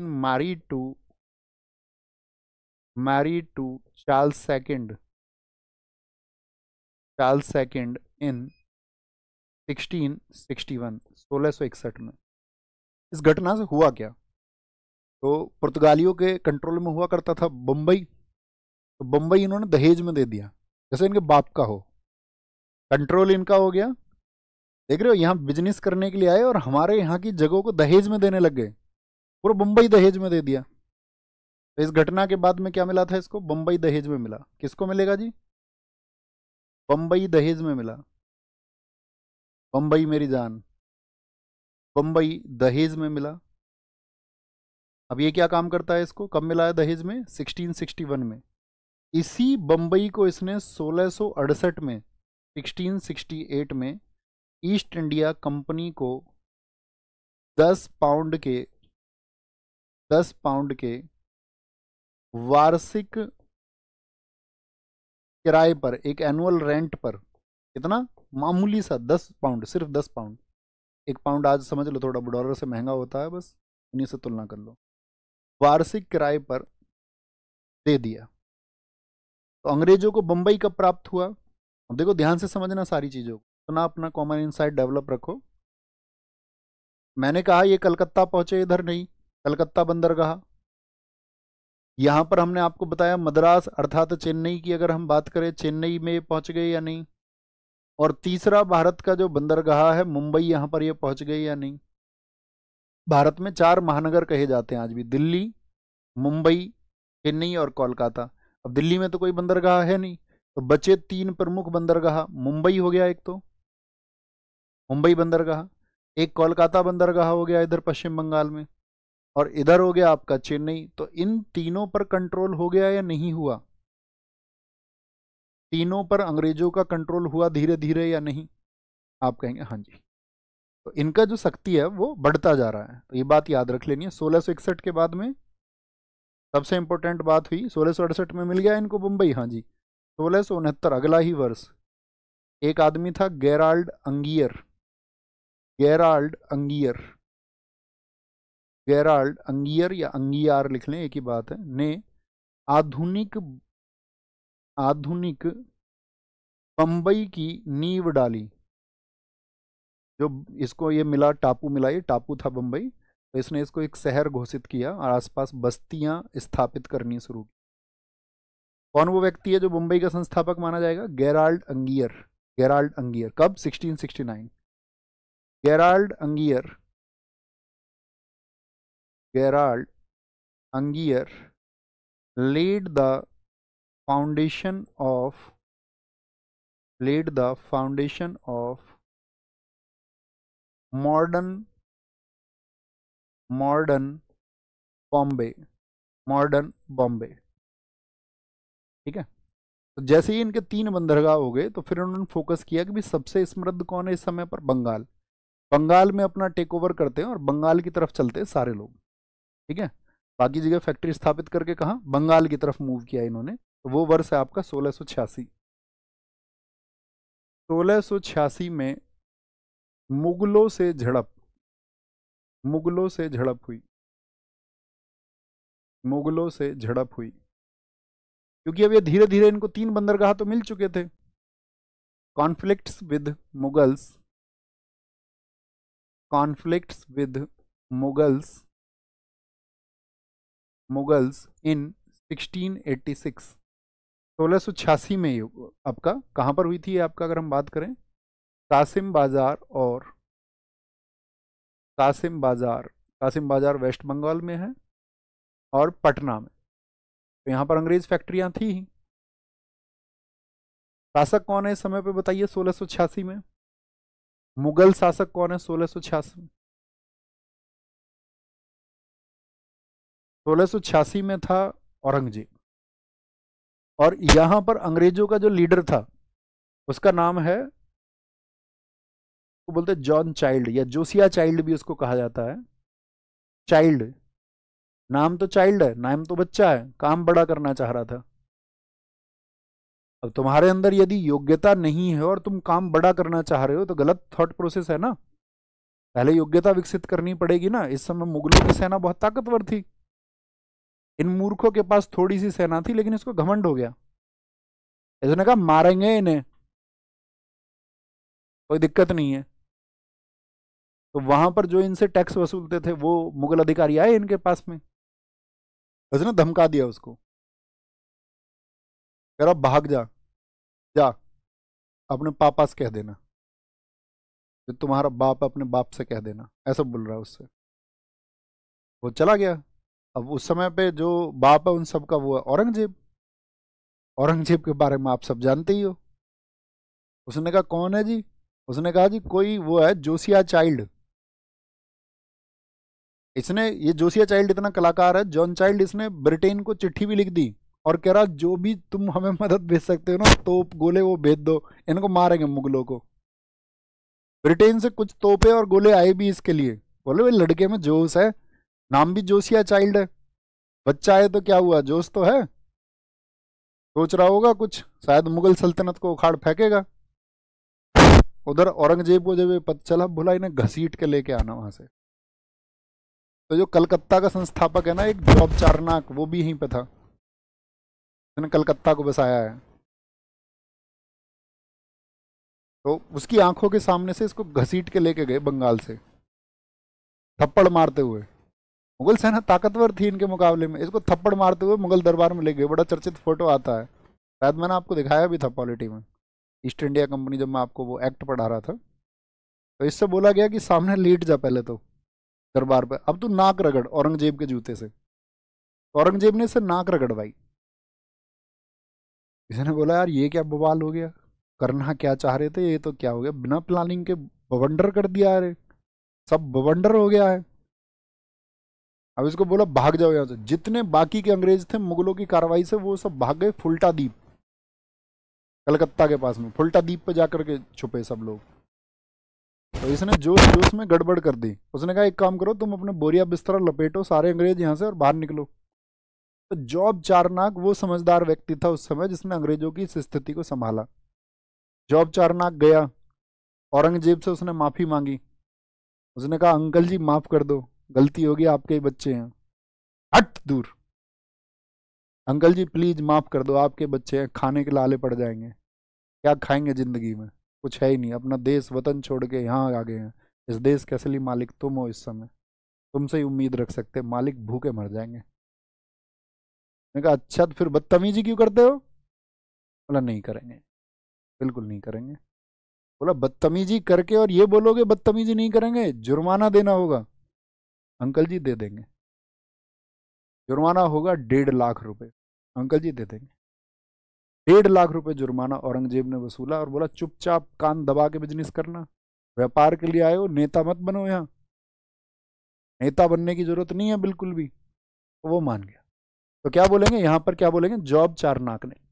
जॉब चारनाक याद रख लेना। अभी बेचारा जॉन चाइल्ड ही इसको बोला इनको सबको बाहर भेजो यहाँ से, जितने भी लोग इसमें संलिप्त है वापस भारत में नहीं दिखने चाहिए, इन सबको उसने ट्रांसफर करा दिया, वापस भेज दिया। बोला तुम भैया जाओ, अच्छा तुम हमसे बिजनेस करवाओगे, उल्टा हमको तुम मरवाओगे यहाँ। तो जॉन चाइल्ड इन सब लोगों को भेज दिया गया यहाँ पे। तो यहाँ पे याद रख लेना किसने, याद रख लेना जॉब चारनाक ने तो चाइल्ड को ले जा करके वापस इसको भी लेके गया था। जॉब चारनाक ने सेटलमेंट कराया था, जॉब चारनाक ने माफी मांगी, ठीक है, मांगी जॉन चाइल्ड ने भी। इसका जिक्र इसलिए करना जरूरी है क्योंकि ये थोड़ा दूरदर्शी व्यक्ति था जॉब चारनाक। और जॉब चारनाक ही वो व्यक्ति है जिसने कलकत्ता की स्थापना की। कलकत्ता का संस्थापक कौन है? कलकत्ता का संस्थापक फाउंडर ऑफ कलकत्ता, तो आज आप कोलकाता के नाम से जानते हैं वेस्ट बंगाल में, ठीक है, याद रख लेना। कब? 1690 में, 1690 में। और ये कलकत्ता कैसे बना था? उसने कहा था यार ऐसे काम नहीं होगा, आप किसी सरदार को मिला लो ना। तो ये लोग क्या, इन्होंने 1698 में एक इब्राहिम नाम का शासक था, स्थानीय शासक, उससे 3 गांव लिए इन्होंने। बोला इन 3 गांवों को इकट्ठा करके तब इसने कलकत्ता बनाया था, ठीक है। यहाँ पे लिखना अगली बात क्या है। 1686 हो गया। 1687 में हेडक्वार्टर, अपना जो हेडक्वार्टर था सूरत से, सूरत में हेडक्वार्टर हुआ करता था इनका, सूरत से बम्बई, बम्बई लाए। अंग्रेजों ने अपना हेडक्वार्टर शिफ्ट किया, shifted the headquarter in 1687 from Surat to Bombay. 1698 जो मैं वर्ष बता रहा था, 1698 में बंगाल का जो स्थानीय शासक था, बंगाल के नवाब इब्राहिम खान, समय पर बंगाल का नवाब था इब्राहिम खान, इब्राहिम खान से 3 गांव की जागीरदारी प्राप्त की, 3 गांव की जागीरदारी प्राप्त की। लिख रहे हैं ना भैया? लिखा करो, इंपॉर्टेंट फैक्टर पूछे जाते सब एग्जाम में। तो क्या बोलेंगे? ऐसे लिख लीजिए शॉर्ट में, नवाब gave the जागीरदारी ऑफ 3 विलेजेस। अतिरिक्त बातें भी मैं कुछ बताता हूँ तो नोट कर लिया करो। 3 विलेजेस, यात्रा बहुत लंबी है हमारी और आपकी। एक बेहतर जीवन के साथ साथ में एक सफल जीवन को भी हमें पाना है, इसीलिए उसमें संघर्ष लगेगा, चुटकी भर का काम नहीं है। 3 गांव की जागीरदारी प्राप्त की, तो भाई साहब ये 3 गांव कौन से? फिर 3 गांव के नाम है इसमें। पहला गांव था आपका सूतानती, सूतानती गांव। दूसरा गांव था इसमें कलिकाता, जिसको आज आप कलकत्ता के नाम से जानते हो, गांव था एक। और तीसरा था गोविंदपुर, गोविंदपुर। और इन्हीं तीनों को मिलाकर के इन्होंने बनाया था यहाँ पर पहला अपना किला, फोर्ट विलियम किला। 1700 में जो बना था फोर्ट विलियम किला, विलियम थर्ड एक शासक था, उसके नाम पर बनाया गया किला बनाया। इन तीनों गांवों को बनाया कब? 1700 में। लिख लेना इन्हें, ऐसे लिख लो, इन तीनों को मिलाकर, इन तीनों को मिलाकर लिख लेना, 1700 में फोर्ट विलियम बनाया गया। तो अंग्रेज आगे बढ़ रहे हैं। अब आपको फर्रुख सियर का किस्सा भी याद होगा, बताओ फर्रुख सियर। 1717 में फर्रुख सियर ने दस्तक जारी कर दिया था। फर्रुख सियर ने क्यों दस्तक जारी किया था, मैं आपसे जानना चाहूंगा। उस डॉक्टर का नाम मुझे बता दो तो मैं समझ जाऊंगा। बच्चा अतिरिक्त बातें मत किया करो, मेरी रिक्वेस्ट है आपसे, रिक्वेस्टिंग टू यू। एक ही सेंटेंस में आपको भटकते हुए देख के याद दिलाता रहूंगा। आपकी असफलता या फिर सफलता, इस दोनों के साथी सिर्फ आप जिम्मेदार होंगे। आप सफल होंगे तो भी जिम्मेदार आप होंगे। आपकी जो अन्य सहायक चीज़ें हैं, चाहे वो आपके गुरु हों, चाहे आपके फैमिली मेम्बर्स हों, जिन्होंने आपको ये परिवेश दिया है पढ़ने के लिए, आप पढ़ पा रहे हैं, आप ही के समय पे, इसी समय पे कोई ना कोई व्यक्ति मजदूरी कर रहा होगा और बहुत कठिन मजदूरी कर रहा होगा। इसी समय पे कोई ना कोई व्यक्ति इस दुनिया में ऐसा भी होगा जो अभी अपनी एक रोटी के लिए संघर्ष कर रहा होगा। इसी समय पर एक व्यक्ति ऐसा भी होगा जो अपने एक वस्त्र के लिए संघर्ष कर रहा होगा। अगर हमारे हिस्से में वो चीज़ें आई हैं कि हम पढ़ पा रहे हैं, तो आप अपने आप को बहुत भाग्यशाली लोगों में से एक समझो, क्योंकि वो पढ़ाई भी सबके नसीब में नहीं आती है। पढ़ने का मौका तक भी नहीं मिल पाता है। आपने 12th किया हो, ग्रेजुएशन किया हो, तो आप अपने आप को भाग्यशाली समझिए, चाहे उसको किसी भी स्थिति में आपने किया। मैं ये नहीं कह रहा हूँ कि आपके पास में सुविधाएं बहुत है, चाहे आपने निम्न स्थितियों में उसको किया हो। लेकिन आपको विचार करना चाहिए कि आप डिजर्व करते हैं अपने आप को बहुत केंद्रित रखने के लिए, वो आपको रखना ही होगा। कभी भी अतिरिक्त ख्याल जो मन में आते हैं, आज मैं एक चीज़ सिखाऊंगा आपको, मुझे कक्षा के याद में दिलाना। मैनिफेस्टिंग के बारे में मैं आपको बताना चाहूँगा। मैनिफेस्टिंग वो प्रक्रिया है जिसमें आप अपने ख्वाबों को, जिन ख्वाबों को आप देखते हैं उनको पूरा करने की जो प्रक्रिया है उसको मैनिफेस्टिंग कहते हैं। तो आपने जो ख्वाब देखा है क्या वो सच में पूरा हो पाएगा? क्योंकि ख्वाब तो सभी देखते हैं। तो मैं अगले 2 तो 3 दिन में मुझे याद दिला देना, मैं आपसे मैनिफेस्टिंग पर बात करना चाहूँगा कि कैसे सच में आप उस हकीकत को पूरा कर सकते हैं। हम आपसे डेली 5-5 4-4 मिनट बात करेंगे उस वाले पे 2-2 3 दिन में। और यदि आपने उसका अनुपालन किया, फॉलो किया, तो मैं आपको विश्वास दिलाता हूँ आप जरूर सफल होंगे। क्योंकि कुछ ही लोग होते हैं ना जो औरों से विशेष होते हैं, तो आप औरों से विशेष यदि बन गए तो आपको मिलेगा, और यदि औरों के जैसे हुए तो फिर बाकी ऐसा ही सब कुछ है। तो 1717 में फर्रुखसियर ने दस्तक जारी किया। दस्तक, दस्तक, दस्तक जारी किया। डॉक्टर हैमिल्टन, सारे लोगों ने जारी किया, ठीक है। फर्रुखसियर ने दस्तक जारी किया। फर्रुखसियर, क्योंकि इसको क्या दिक्कत थी भैया, इसको कोई बीमारी थी। Farrukhsiyar issued a Dastak, issued a Dastak, Dastak इन, किसी को भी हो सकती है यार, हमें तुम्हें किसी को भी हो सकती है। तो इसमें क्या दो चीजें क्या हुई, एक तो इसमें क्या हुआ, दस्तक में दो चीजें कही गई कि भैया अंग्रेजों को तुम छेड़ना मत, ये कितना भी इंपोर्ट एक्सपोर्ट करें। इसमें दो चीजें की गई कि बस ये पैसा देंगे सालाना 10,000, 10,000 वार्षिक, 10,000 रुपए, दिनार समझ लो, 10,000 रुपए वार्षिक देंगे ये। और उस 10,000 रुपए में क्या होगा, सूरत के बाकी जितने भी टैक्स होंगे वो फ्री रहेंगे। बाकी ये कहीं भी सामान लाएं ले जाएं, कोई इंपोर्ट एक्सपोर्ट अतिरिक्त करनी लगना, बस 10,000 रुपये इकट्ठे देंगे सूरत के। 10,000 रुपये वार्षिक में सूरत के सभी कर माफ। ए ट्रेड फ्री टैक्स, क्या बोलेंगे, ए ट्रेड फ्री टैक्स नहीं, trade free business, trade free business in Surat, in Surat for 10K, 10K मतलब 1,000 एनुअली, 10K रुपीज एनुअली। और दूसरा क्या दी बोला, कहाँ पर, आपका बंगाल बिहार उड़ीसा। कितने रुपए लिए वहां पर, 3,000 रुपये, बस 3,000 रुपये वार्षिक में। क्या बोला, वार्षिक में बंगाल, बिहार और उड़ीसा के, उड़ीसा के सभी कर माफ। आवाजाही कितनी भी हो, ये अपने सामान को कहीं भी लेके जाए, कोई और बाकी टैक्स नहीं लगेगा, इकट्ठा ये पैसा देंगे, ठीक है। Trade free business in Bengal Bihar and Orissa for 3,000 annually. Annually है ये, कितना है, वार्षिक है, ये बात आपको याद रख लेनी है। कोई दिक्कत? तो भैया अंग्रेजों के तो मजे आ गए, बोलेंगे भाई फटाफट से, कोई दिक्कत कोई परेशानी इतनी बात में समझ में?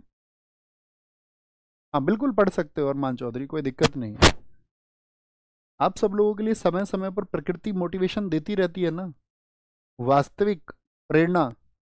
अभी आपने देखा सिद्धप्पा अभी चर्चित हुए, बताओ किस बात के लिए चर्चित हुए, क्या बने हैं वो, सारे लोग बताएं। वो ये वास्तविक प्रेरणा है जो प्रकृति आपको देती है। तो यहां तक की बात में ये समझ गया, इस तरह से अंग्रेज जो है अपने व्यापार में कामयाब हुए।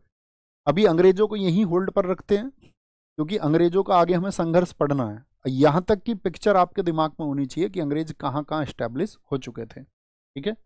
अब एक मैप मैं आपको दिखाना चाहूंगा, अपने माइंड को एकदम रिलैक्स करना और ध्यान से इस मैप को देखें। क्या विजिबल है आप सब लोगों को? यहाँ पर लिखा हुआ है, ऊपर देखना। क्या ये आप सब लोगों को मैप विजिबल है? इसमें जो लिखा हुआ है साथी वो साफ दिख रहा है आप लोगों को? इसका स्क्रीनशॉट भी लेना और देखना। बोलो भाई, सारे लोग बताएंगे। सर आज राहुल सर का बर्थडे है। हाँ जी, आज राहुल सर का बर्थडे है। चलो राहुल सर के बर्थडे की खुशी में एक अनाउंसमेंट करते हैं। एक तो आप सारे दोस्तों को मैंने बताया, जो आपका ये 5 मई, मंडे 5 मई को है ना, 5 मई से आपका एक तो हम प्रैक्टिस सेशन शुरू कर रहे हैं एसएससी के सभी एग्जाम्स के लिए। केयर अप करिए।